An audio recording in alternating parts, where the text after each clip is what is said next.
Hi everyone, thanks for joining in. My name is Joe Anthony, chef de cuisine of Gabriel Coiter in New York City. We're going to start off by doing something that's relatively simple, but also super flavorful, and it's a take on a classics called Leeks vinaigrette. So first, we're going to start with the leeks. Clean them already, so we want to take the end root part off, as well as the darker leafier green parts, and make sure they're washed because inside you can get a lot of sand that's really stuck in there.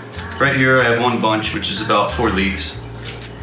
Season it with a little bit of olive oil, salt, a decent amount of pepper, and we're going to close the whole thing up. Make a pocket so it steams nicely through. We're going to get our oven set to 350 degrees, and this is going to take about 30 to 45 minutes depending on the size of the leeks that you purchased. So you want to make sure you get all sides sealed up here. So what's going to happen is you created kind of a convection. So when everything bakes, the natural water from the leeks are going to start to come out in steam, and all the flavors are going to concentrate and come together. Now that we have the leeks baking in the oven, we're going to make our vinaigrette.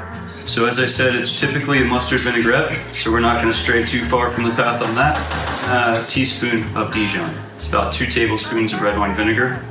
Though you could use any vinegar you like. Champagne will work, white wine, even just straight lemon juice. And we're going to start the emulsification here. We're also going to add about 2 tablespoons of olive oil. So now we have it whisked together and emulsifying. We can add one of our favorite ingredients, and that's the Kewpie mayo. So it's going to be about 2 tablespoons of this, but you can adjust accordingly to whatever vinegar or olive oil that you use. So now combine it all together. So I'll just show you what the texture actually looks like here. Okay? So still loose, but also creamy and rich. So from there, we're going to take about 2 tablespoons minced shallots, as well as 3 tablespoons. I have mixed olives here, so I have Kalamata and also Picholine. You could easily just use one. You could do much more. The preference is yours. Some pistachios, and this is about 1/2 cup.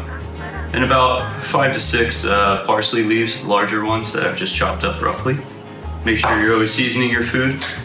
Pepper, salt. And one thing I really like to use in my cuisine is lemon zest. So I find that it really brightens up the food. It gives much more of a floral note rather than the high acidity of the acid. And we're gonna mix it all together. And it's as simple as that. So now all the ingredients are mixed together. You have a very well balance of acidity, creaminess, herbaceous from the herbs, as well as the lemon zest, and nice textures from the pistachio and the olives, as well as the shallot. All right guys, so our leeks are out of the oven. So I checked it at about 45 minutes and they still needed about 7 to 10 more minutes. So the important thing to note here is that it's not necessarily about the timing, but just how well the leeks are cooked. You want them to be cooked all the way through. You want them to be very soft. Here they are.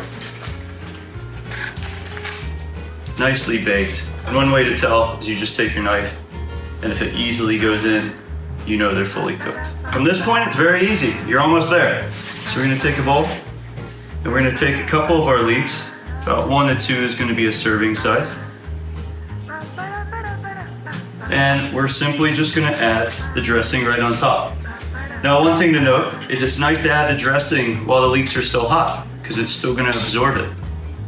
And then let it come to room temperature. And that's pretty much it. You could eat that as is, or it would be great to serve it with a protein, a steak, a piece of fish, or something along those lines. Super simple, and it's even better the next day too to rewarm. Thank you guys for tuning in here. Again, thank you Gohan Society and Kewpie Mayo for allowing me to share this video. I really appreciate it. Thank you.